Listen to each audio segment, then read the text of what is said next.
से मैंने जर्मनी के बारे में वीडियोस बनाना शुरू किए हैं तो मेरे पास कई लोगों के कई मैसेजेस आते हैं और उन मैसेजेस में कई सवाल होते हैं और यूँ तो वर्डिंग्स इन सवालों की हमेशा डिफरेंट होती है। इनमें एक कॉमन सवाल हमेशा छुपा हुआ होता है, इज़ जर्मनी वर्थ इट? यहाँ आने का कोई फ़ायदा है भी या नहीं? मगर ये सवाल करते हुए बड़े केयरफुल रहें क्योंकि आपको मुफ्त के गलत मशवरे देने वाले बहुत मिलेंगे। ये ज़रूरी नहीं कि जिस तरह का एक्सपीरियंस मेरा रहा हो सकता है आपका एक्सपीरियंस थोड़ा बेहतर हो। इसलिए हमेशा एक फॉलो अप क्वेश्चन ज़रूर करें, क्यों? अच्छा है तो क्यों, बुरा है तो क्यों? मुझसे पूछें तो मेरा जर्मनी का एक्सपीरियंस बहुत अच्छा रहा। मैं यहाँ पढ़ने के लिए आया था, फिर मेरी जॉब भी लग गई, अब मेरी PR भी हो चुकी है, मैं नेशनलिटी के लिए अप्लाई कर चुका हूँ। और आज अपनी वीडियो में मैं आपको ये बताना चाहता हूँ कि मेरे लिए जर्मनी का ये एक्सपीरियंस आखिर क्यों इतना अच्छा रहा। और इस क्यों का जवाब देने के लिए शायद एक 10 मिनट की या 6 मिनट की या 4 मिनट की वीडियो काफ़ी ना हो, तो मैं सिर्फ 3 बातों का जिक्र करूँगा जिन बातों ने मेरी लाइफ पे बहुत अच्छा इफेक्ट किया।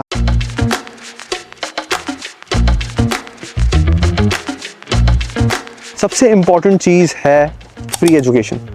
दुनिया में जर्मनी के अलावा आप कोई ऐसी इकोनॉमी मुझे बता दें जो इतनी बड़ी हो और फ्री एजुकेशन प्रोवाइड करती हो। ट्यूशन फ़ी एक इतनी बड़ी तलवार है जिसके बारे में सिर्फ वही बता सकते हैं जो UK, US, ऑस्ट्रेलिया में रहते हैं, जिनकी सेमेस्टर की जब डेडलाइन आ रही होती है और सेमेस्टर एंड हो रहा होता है तो उनको ऑलरेडी अगले सेमेस्टर की फ़ी की टेंशन शुरू हो जाती है। मेरी पढ़ाई के दौरान मुझे कभी इस चीज़ की टेंशन नहीं हुई। ऐसा वक्त भी आया जब मैंने डिसाइड किया कि यार मुझे पढ़ाई पे फोकस करना है और मैं जॉब थोड़ी देर के लिए रोक देता हूँ, और मैं कर सकता था।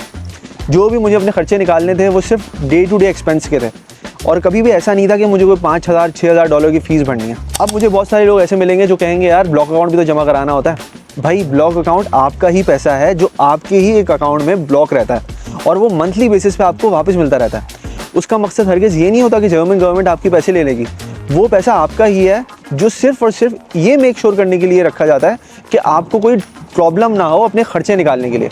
और अगर आप मुझसे पूछें तो किसी भी मुल्क को चूज़ करने से पहले आप ये ज़रूर देखें कि वो अपने इमिग्रेंट्स को कैसे ट्रीट करती है जब उन पर कोई क्राइसिस आता है।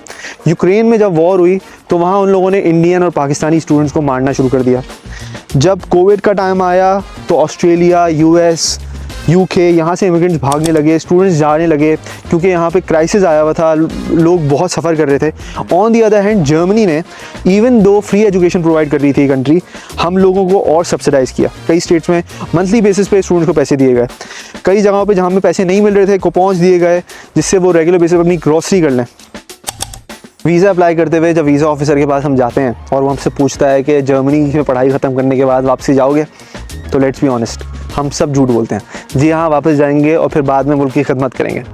90% ऑफ द केसेस में ये सच नहीं होता। ख़ास तौर पे जल्दी तो वापस नहीं जाने वाले, एक पर्टिकुलर टाइम गुजार के जो इन्वेस्टमेंट की है वो करके फिर वापस जाएंगे। सेटलमेंट एक बहुत बड़ी मोटिवेशन होती है, ख़ास तौर पे जो इंडियन पाकिस्तानीज़ होते हैं या जो थर्ड वर्ल्ड कंट्रीज से लोग आते हैं उनकी, क्योंकि वो अपनी एक लाइफ बनाना चाहते हैं, वो अपनी फैमिली को सपोर्ट करना चाहते हैं, उनकी रिस्पॉन्सिबिलिटीज़ होती हैं।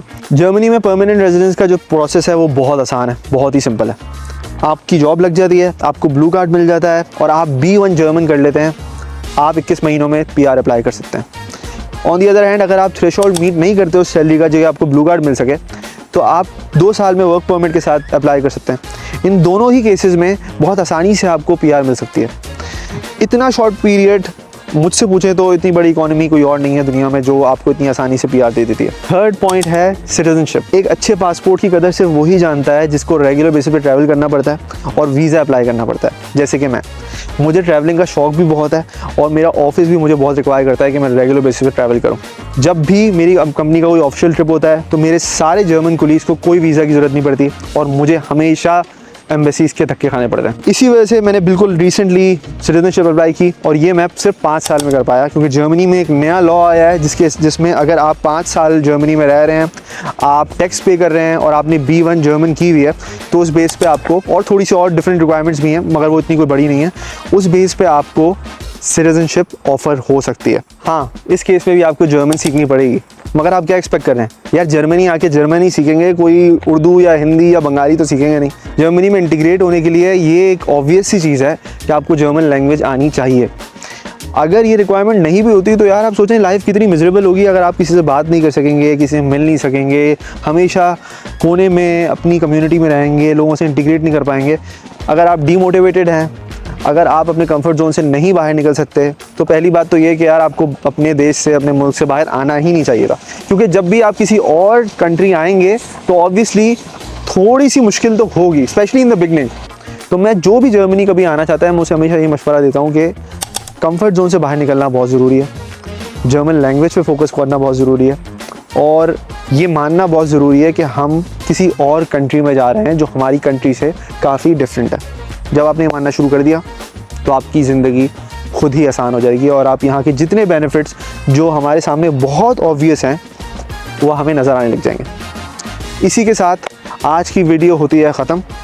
अगर आपको ये वीडियो अच्छी लगी हो और आप किसी और टॉपिक पे भी चाहते हो कि मैं बात करूं, आपको थोड़ी इन्फॉर्मेशन दूं, तो मुझे प्लीज़ कमेंट सेक्शन में बताएं, मुझे मैसेज करें इंस्टाग्राम पे और मैं आपके सवालों का भी जवाब दूंगा वहाँ पे। होपफुली बहुत सारे मैसेज आते हैं, कई बार मैं रिप्लाई नहीं कर पाता, मैं बहुत ट्राई करता हूँ। अब से मैं रेगुलर बेसिस पे कोशिश कर रहा हूँ कि मैं इन्फो वीडियोज़ बनाऊँ।